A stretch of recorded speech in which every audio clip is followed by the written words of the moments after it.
క్రీస్తునందున్న ప్రియులకు ప్రేమతో వందనాలు తెలియజేయుచున్నాను. ఆగస్టు నెల 1వ తేదీ 2025. ఈరోజు దేవుడు మనకు చేస్తున్న వాగ్దానం ఏమిటనగా కీర్తనల గ్రంథము 107వ కీర్తన 35వ చరణం. అరణ్యమును నీటి మడుగుగాను, ఎండిన నేలను నీటి ఊటల చోటుగాను ఆయన మార్చును. ఆమెన్. నా ప్రియమైన సహోదరి సహోదరులారా, సర్వశక్తి గల దేవుణ్ణి మనం ఆరాధిస్తున్నాం. సర్వాధికారం కలిగిన దేవుణ్ణి మనం సేవిస్తూ ఉన్నాం. భూమి, ఆకాశము సమస్తము ఆయన చేతి పనులై ఉన్నాయి. ఆయన మాటకు లోబడేవిగా ఉన్నాయి. దేవునికి మహిమ కలుగును గాక. మనం ఆరాధిస్తున్న దేవునికి అసాధ్యమైన కార్యము ఒకటైనను లేదు. ఆయన ఏమైనా చేయగలడు. ఆయన సార్వభౌముడై ఉన్న దేవుడు.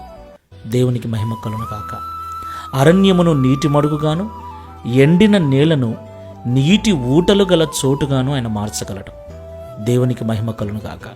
అలాగే నీటి మడుగులను అరణ్యముగాను, నీటి ఊటల చోటును ఎండిన నేలగాను కూడా మార్చగలడు. ఆయన సమస్త కార్యములను చేయగలవాడు ప్రియులారా.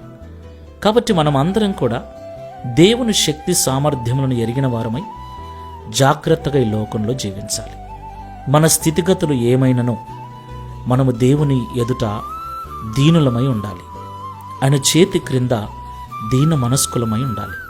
మన స్థితి దీనంగా హీనంగా ఉంటే ఆయన సరిచేసి ఆశీర్వదించగల దేవుడు.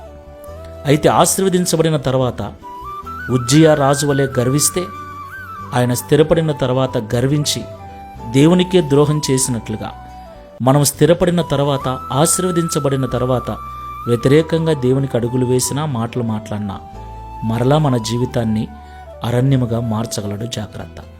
కాబట్టి మాటలు వింటున్న ప్రియ సహోదరి సహోదరుడా, దేవుని మనస్సును గుర్తెరిగి ఆయన చేతుల క్రింద దీన మనస్కులమై ఉందాం.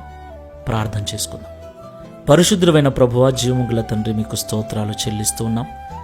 ఇంతవరకు మాతో మీరు మాట్లాడిన శ్రేష్టమైన సంగతులను బట్టి స్తోత్రాలు. ప్రియ తండ్రి, అరణ్యమును నీటి మడుగుగాను, ఎండిన నేలను నీటి ఊటల చోటుగాను మీరు మార్చగలవారని మరొకసారి మాకు తెలియపరిచినందుకు స్తోత్రాలు. మీకు అసాధ్యమైన కార్యములు ఏవీ లేవని, మీ శక్తి సామర్థ్యములను గుర్తెరిగి నీ సన్నిధిలో భయభక్తులతో జీవించాలని మాతో మాట్లాడినందుకు స్తోత్రాలు. అయ్యా, మేము ఏ పాటి వారమునైనా, మేము ఎగిరిపడుటకు కానీ, అదిరిపడుటకు కానీ, హెచ్చించుకొనుటకు కానీ మేము ఏ పాటి వారము తండ్రి. ఏ ఎన్నిక లేని మా జీవితాలను ఈ లోకంలో నీ మహిమ కొరకు నిలబెట్టినందుకు స్తోత్రాలు.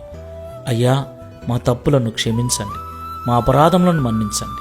ఒకవేళ ఎప్పుడైనా విర్రవీగని స్థితిలో మేము ఉన్నట్లయితే దయతో మా అపరాధమును మన్నించి మమ్మల్ని దీవించి ఆశీర్వదించండి.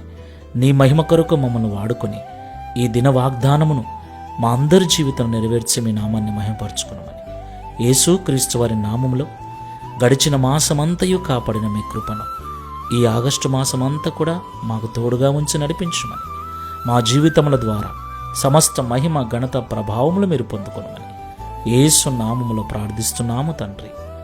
Amen. Praise the Lord. God bless you.